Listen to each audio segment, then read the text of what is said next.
टी20 विश्वकप अभियान आरंभ करने पूर्व खेली बांग्लादेश विपक्ष एकमात्र अभ्यास मैच रे भारतीय बैटरों सह बॉलर निज निजर चमक छाड़ी।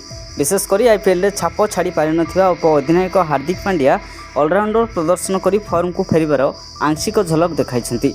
षष्ठ स्थान में बैटिंग कर आसी पांड्या 23 बॉल 4 छक्का और 2 चौका सहायतार 40 रन अपराजित पारी खेली। बॉलिंग बेले 30 रन गोटे विकेट नहीं। से भली विकेट रक्षक ऋषभ पंत धुआंधार बैटिंग कर 32 बॉल 4 लेखाएं छक्का और चौका मारी 53 रन अर्धशतकीय पारी खेली। तेज रोहित शर्मा 23 और सूर्य कुमार यादव को 31 रन द्रुत पारी खेली। विलंब दल सह जोग देथिबा विराट कोहली यह मैच खेली नथिले।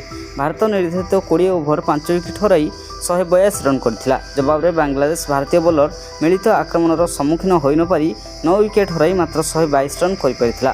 केवल मोहम्मदुल्लाह 40 रन उपयोगी पारी खेली। अधिनायक रोहित शर्मा 8 जन भारतीय बोलर को अभ्यास सुजोग देथिले। सेमानक मध्यरु 6 जन विकेट नेबारे सफल होइथिले।